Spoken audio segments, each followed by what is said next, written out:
ಸ್ನೇಹಿತರೆ, ಇವತ್ತು ಒಂದು ಮ್ಯಾಟರ್ನ ತುಂಬಾ ಮಾತಾಡಬೇಕು ಅಂತ ಬಂದಿದ್ದೀನಿ. ಏನ್ ಗುರು ಅದು ಅಂತಂದ್ರೆ, ಡಿ ಬಾಸ್ ಅವರ ಕುರಿತಾಗಿ.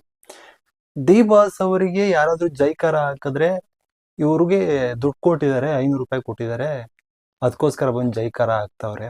ಡಿ ಬಾಸ್ ಅವ್ರ ಬಗ್ಗೆ ಯಾರಾದ್ರೂ ಮಾತಾಡ್ಬಿಟ್ರೆ, ಓ ಏನ್ ಪೇಡಾ, ಯಾವ್ದಾದ್ರು ಒಂದು ಹುಡುಗಿ ಮಾತಾಡ್ಬಿಟ್ರೆ, ಓ ಪೇಡಾ, ಒಬ್ಬ ಹುಡುಗ ಮಾತಾಡ್ಬಿಟ್ರೆ, ಓ ಪೇಡಾ, 500 ರೂಪಾಯಿ ಕೊಟ್ರಾ, 1000 ರೂಪಾಯಿ ಕೊಟ್ರಾ, ಈ ರೀತಿ ಹೇಳ್ತೀರಾ ಸ್ವಾಮಿ.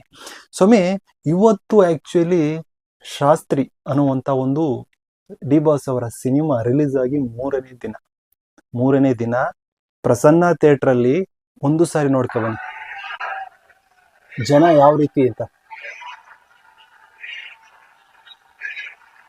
ನೋಡ್ತಾ ಇದ್ದೀರಲ್ವಾ. ಪ್ರಸನ್ನ ಥಿಯೇಟರ್ ಅಲ್ಲಿ ಮೂರನೇ ದಿನ ಯಾವ ಮಟ್ಟಿಗಿನ ಜನ ಥಿಯೇಟರ್ ಇಂದ ಹೊರಗಡೆ ಬರ್ತಾ ಇದಾರೆ ಸಿನಿಮಾ ನೋಡಿ ಅಂತ ನಿಮಗೆ ತೋರಿಸ್ತಾ ಇರತಕ್ಕಂಥದ್ದು ನಾನು. ನೋಡಿ, ಡಿ ಬಾಸ್ ಜೈಕಾರ ಕೂಗು. ಎಸ್, ಇದನ್ನ ಯಾಕೆ ತೋರಿಸ್ತೆ ಅಂದ್ರೆ ಆಕ್ಚುಲಿ ನಾನು ಇದೇ ಶುಕ್ರವಾರ ಒಂದು ಸಿನಿಮಾ ರಿಲೀಸ್ ಆಗುತ್ತೆ, ನಮ್ಮ ಕನ್ನಡದ ಒಂದು ಸಿನಿಮಾ. ಆ ಸಿನಿಮಾ ಸುಮಾರು 3-4 ಲ್ಯಾಂಗ್ವೇಜ್ ಅಲ್ಲಿ ಡಬ್ ಮಾಡಿದ್ದಾರೆ ಗುರು. ನಮ್ಮನ್ನ ರಿವ್ಯೂ ಕರೀತಾರೆ ಅಂತಂದ್ರೆ, ರಿವ್ಯೂ ಕರೆದ್ಬಿಟ್ಟು ಅದ್ರ ಬಗ್ಗೆ ರಿವ್ಯೂ ಮಾಡ್ತಕ್ಕಂಥದ್ದು ಜನಗಳದು, ಪಬ್ಲಿಕ್ ರಿವ್ಯೂ, ಅದೆಲ್ಲ ಮಾಮೂಲಿ ಇತ್ತೀಚೆಗೆ ನಡೀತಾ ಇರ್ತಕ್ಕಂಥದ್ದು ಯೂಟ್ಯೂಬರ್ಸ್ಗಳಿಗೆ. ಸರಿ, ನನಗೂ ಆಹ್ವಾನ ಬರುತ್ತೆ, ಹೋಗ್ತೀನಿ. ಜನ ಬಂದ್ಬಿಟ್ಟಿರ್ತಾರಪ್ಪ, ಮೈಕ್ ಹಿಡಿದು ಮಾತಾಡಿಸ್ಬಿಟ್ಟು ಈ ಸಿನಿಮಾದ ಬಗ್ಗೆ ರಿವ್ಯೂ ಕೊಟ್ಬೋಣ ಅಂದ್ಬಿಟ್ಟು ಹೋಗ್ತೀನಿ. ಅದ್ಯಾವ ಸಿನಿಮಾ ಅಂತ ಬೇಡ, ಯಾಕೆಂದ್ರೆ ತುಂಬಾ ಜನ ಹೇಳ್ತಾರೆ, ಏನಪ್ಪ ದೊಡ್ಡ ದೊಡ್ಡ ಸ್ಟಾರ್ಗಳ ಮಾತ್ರ ನೀವು ಹೊಗಳ್ತೀರಾ, ಚಿಕ್ಕ ಸ್ಟಾರ್ಗಳನ್ನೆಲ್ಲ ಬೀಳಿಸ್ಬಿಡ್ತೀರಾ ಸಿನಿಮಾಗಳನ್ನ ಅಂತ ಹೇಳ್ತೀರಾ. ಆ ಸಿನಿಮಾ ಯಾವುದು ಅಂತ ಬೇಡ, ಈ ಶುಕ್ರವಾರ ರಿಲೀಸ್ ಆಗಿದೆ, ಓಕೆನಾ? ಹೋಗ್ತೀನಿ. ಆಕ್ಚುಲಿ ಸ್ಟಾರ್ಟ್ ಆಗ್ಬಿಟ್ಟಿರುತ್ತೆ ಸಿನಿಮಾ. ನಾನು ಹೋಗೋದ್ರೊಳಗಡೆ ಹೋದ್ರೆ ಅಲ್ಲಿ ನಮ್ಮವರು ಅಂದ್ರೆ ಯೂಟ್ಯೂಬರ್ಸ್ಗಳು ಒಂದು 10 ಜನ ಇರ್ತಾರೆ, ಅದು ಬಿಟ್ಟು ಒಂದು 3-4 ಜನ ಇರ್ತಾರೆ ಬಾಲ್ಕನಿಲಿ. ನನ್ಗೆ ಹೋದ ತಕ್ಷಣ ಆಶ್ಚರ್ಯ ಆಗತ್ತೆ.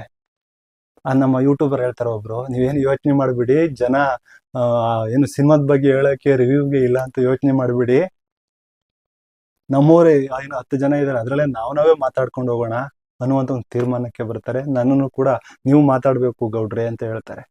ಆಮೇಲೆ ಇನ್ನೊಂದು ಇಬ್ಬರನ್ನ ನೀವು ಮಾತಾಡ್ಬೇಕು, ಲಾಸ್ಟ್ ಸಿನಿಮಾ ಹೇಗಿತ್ತು ಅಂತ, ಜನ ಇಲ್ಲ, ನೀವೇ ರಿವ್ಯೂ ಕೊಡ್ಬೇಕು ಅಂತ ಹೇಳ್ತಾರೆ. ವಿಚಿತ್ರ ಅಂದ್ರೆ ಸ್ವಾಮಿ, ಆ ಸಿನಿಮಾ ಮುಗಿದ ಮೇಲೆ ಕೆಳಗಡೆ ನಾವು ಬಾಲ್ಕನಿಲಿ ಇದ್ವಿ, ಕೆಳಗಡೆ ಒಂದು 20-25 ಜನ ಇದ್ರು ಆ ಸಿನಿಮಾಗೆ. ಶುಕ್ರವಾರ ಅವತ್ತೇ ರಿಲೀಸ್ ಆಗಿತ್ತು ಆ ಸಿನಿಮಾ. 25 ಜನ ಅಷ್ಟೇ ಅವ್ರು ಬರ್ತಾರೆ. ಅದ್ರಲ್ಲೂ ಯಾರು ಮಾತಾಡಿಲ್ಲ. ಕೆಲವರು ಸಿನಿಮಾದ ಬಗ್ಗೆ ಕೆಲವು ನೆಗೆಟಿವ್ ಹೇಳಿದ್ರು, ಪಾಸಿಟಿವ್ ಹೇಳಿದ್ರು ಅದ್ರಲ್ಲೂ. ಆಮೇಲೆ ಒಂದು 5-6 ಜನ ಮಾತಾಡಿದ್ರು, ಸಾಕಾಗ್ಲಿಲ್ಲ. ಅಟ್ಲೀಸ್ಟ್ ಒಂದ್ 2-3 ನಿಮಿಷ ಆದ್ರೂ ಬೇಕೇ ಬೇಕು ರಿವ್ಯೂ, 1 ನಿಮಿಷ ಆದ್ರೂ ಬೇಕೇ ಬೇಕು. ನಮ್ಮನ್ನು ಮಾತಾಡಿ ಅಂದ್ರು. ನಾವು ಮಾತಾಡ್ಕೊಂಡು ಆ ಸಿನಿಮಾಗೆ ಚೆನ್ನಾಗಿದೆ, ಆಗಿದೆ, ಫೈಟ್ಸ್ಗಳಿವೆ, ಚೆನ್ನಾಗಿದೆ, ಸಾಂಗ್ಗಳು ಚೆನ್ನಾಗಿದೆ, ಆ ಸಿನಿಮಾದಲ್ಲಿ ಏನೇನು ಚೆನ್ನಾಗಿತ್ತು ಅದ್ರ ಬಗ್ಗೆ ನಾವೇ ರಿವ್ಯೂ ಕೊಟ್ಬಿಟ್ಟು ಅಲ್ಲಿದ್ದಂತ 10 ಯೂಟ್ಯೂಬರ್ಗೆ ನಾನ್ ಬಂದೆ ಅವತ್ತು. ಅಂದ್ರೆ ಜನನೇ ಇಲ್ಲ. ಆದ್ರೆ ಸ್ವಾಮಿ, ಇವಾಗ ನೀವು ನೋಡಿದ್ರಲ್ಲ ಡಿ ಬಾಸ್ ಅವರ ಶಾಸ್ತ್ರಿ ಸಿನಿಮಾ, 20 ವರ್ಷಗಳಾಗಿದೆ ರಿಲೀಸ್ ಆಗಿ. ಮೈರೋಮಾಂಚನ ಆಗತ್ತಲ್ಲ, ಯಾವ ಮಟ್ಟಿಗಿನ ಜನ. 20 years ಬ್ಯಾಕ್ ರಿಲೀಸ್ ಆಗಿರ್ತಕ್ಕಂಥ ಸಿನಿಮಾಗೆ ಇವತ್ತು 3ನೇ ದಿನವೂ ಕೂಡ ಈ ಮಟ್ಟಿಗಿನ ಜನ. ಇವ್ರಿಗೆಲ್ಲ ದುಡ್ಡು ಕೊಟ್ಬಿಟ್ಟು ಕರ್ಸಿದಾರ ಸ್ವಾಮಿ. ಅದಕ್ಕೂ ಕಮೆಂಟ್ ಹಾಕ್ತಾರೆ, ಬಿಡೋ ಎಲ್ರಿಗೂ ದುಡ್ಡು ಕೊಟ್ಟು ಒಳಗಡೆ ಕೂರ್ಸಿದ್ದಾರೆ ಅಂತ. ಈಗಿನ ಕಾಲದಲ್ಲಿ ಫ್ರೀ ಟಿಕೆಟ್ ಕೊಡ್ತೀನಿ ಅಂದ್ರೂ ಕೂಡ ಜನ ಹೋಗ್ತಾ ಇಲ್ಲ. ಮೆಜೆಸ್ಟಿಕ್ಗಳಲ್ಲಿ ಸಿನಿಮಾಗಳು ರಿಲೀಸ್ ಆದ್ರೆ ಕರೀತಾರೆ, ಅಲ್ಲಿ ಆ ಕಡೆ ಇರೋರ್ನ, ಬನ್ರಪ್ಪ ಫ್ರೀ ಟಿಕೆಟ್ ಕೊಡ್ತೀನಿ ಒಳಗಡೆ ನೋಡಿ ಬನ್ನಿ ಅಂತ, ಪ್ರತಿ ಶುಕ್ರವಾರ. ಅವಾಗ್ಲೂ ಕೂಡ ಜನ ಹೋಗೋಕೆ ಇರೋದಿಲ್ಲ. ಅಂಥದ್ರಲ್ಲಿ ಈ ಮಟ್ಟಿಗಿನ ಜನ ಬರ್ತಾರೆ ಅಂದ್ರೆ ಅಂತ್ಯವರು ಇವಾಗ ಬಾಯಿಗೆ ಬೀಗ ಹಾಕೋಬೇಕು. ಅರ್ಥ ಆಗಿತ್ತಲ್ವಾ? ಬಾಯಿಗೆ ಬೀಗ ಹಾಕೋಬೇಕು. ಡಿ ಬಾಸ್ ಅವರ ಪರವಾಗಿ ನಿಂತವರು ಪೇಯ್ಡ್ ದುಡ್ಡಿಗೋಸ್ಕರ ಬಂದವರಲ್ಲ, ಇಲ್ಲಿಂದ ಬಂದವರು. ಕೆಲವರು ಕಮೆಂಟ್ ಹಾಕ್ತಾರೆ, ನನಗೆ ಉರಿದೋಗುತ್ತೆ. ಯಾಕೆಂದ್ರೆ ಡಿ ಬಾಸ್ ಅವರು ನಾನು ಸುಮಾರು ಒಂದು 4-5 ವರ್ಷಗಳಿಂದ ಅವರ ಅಭಿಮಾನಿಗಳನ್ನ ನೋಡ್ಕೊಂಡು ಕೂಡ ಬಂದಿರೋ ನಾನು. 4-5 ವರ್ಷಗಳಿಂದ ಹತ್ತಿರದಲ್ಲಿ. ಇವರೆಲ್ಲ ಪೇಯ್ಡು ಅಂದಾಗ ನನಗೆ ಸಿಕ್ಕಾಪಟ್ಟೆ ಬೇಜಾರಾಗ್ಬಿಡುತ್ತೆ. ಯಾಕೆಂದ್ರೆ ನನಗೆ ಗೊತ್ತು ಡಿ ಬಾಸ್ ಅವರ ಅಭಿಮಾನಿಗಳೆಂಥವ್ರು, ಡಿ ಬಾಸು ಅವರೆಂಥವ್ರು, ಅಕ್ಕಪಕ್ಕ ಇರ್ತಕ್ಕಂಥವ್ರು ಎಂಥವ್ರು ಅನ್ನೋದು ನನಗೆ ಗೊತ್ತು. ಈಗಲಾದ್ರೂ ಕೂಡ ಕಮೆಂಟ್ ಮಾಡೋರು ನೋಡಿ ಮಾಡಿ ಸತ್ಯ ಏನೋ ತಿಳ್ಕೊಂಡು ಕಮೆಂಟ್ಗಳನ್ನ ಮಾಡಿ, ಕಮೆಂಟ್ಗಳನ್ನ ಹಾಕೋ ತಿಳ್ಕೊಳ್ಳಿ. ಎಸ್, ಇದನ್ನ ಹೇಳ್ಬೇಕು ಅನಿಸ್ತು ಆಕ್ಚುಲಿ.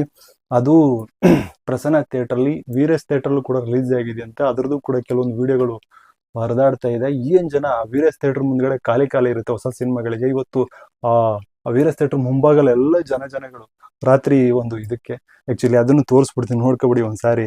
ಏನ್ ಮಗ ನೀನೆಲ್ಲ ಬರೀ ಸುಮ್ನೆ ಸುಳ್ಳು ಹೇಳ್ತೀಯ ಅಂತ ಅನ್ಕೊಬಿಡ್ತೀರಾ. ತೋರಿಸ್ಬಿಡ್ತೀನಿ ಒಂದ್ಸಾರಿ ನೋಡ್ಕೊಳ್ಳಿ. ನೋಡಿ ವೀರೇಶ್ ಥಿಯೇಟ್ರು ನೈಟ್ ಶೋ ಅಂದ್ಬಿಟ್ಟು ನೋಡ್ತಾ ಇದ್ರಲ್ಲ, ನೈಟ್ ಶೋ ಇದು. ನೈಟ್ ಶೋ ಅಂದ್ರೆ 6:15 ಸ್ಟಾರ್ಟ್ ಆಗುತ್ತೆ ಅದ್ರದ್ದು. ಆ ವೀರೇಶ್ ಥಿಯೇಟರ್ ಮುಂಭಾಗ ನೋಡಿ ಜನಗಳು. ಇಂಥದ್ದು ಮಾರೆ 20 ವರ್ಷಗಳ ಹಿಂದೆ ರಿಲೀಸ್ ಆಗಿರ್ತಕ್ಕಂಥ ಶಾಸ್ತ್ರಿ ಸಿನಿಮಾಗೆ ಈ ಮಟ್ಟಿಗಿನ ಜನ ಅಂದ್ರೆ ಇನ್ನೇನೋ ಹೊಸದಾಗಿ ಡೆವಿಲ್ ಬಂದ್ಬಿಟ್ರೆ ಯಾವ ಮಟ್ಟಿಗಿನ ಜನಗಳು ಹೇಳ್ರಪ್ಪ. ಓಕೆ, ಏನ್ ಅನ್ಸುತ್ತೆ ನಿಮ್ಗೆ ಕಮೆಂಟ್ ಮಾಡಿ. ಮತ್ತೊಂದು ವಿಡಿಯೋದಲ್ಲಿ ಮತ್ತೆ ಬರ್ತೇನೆ.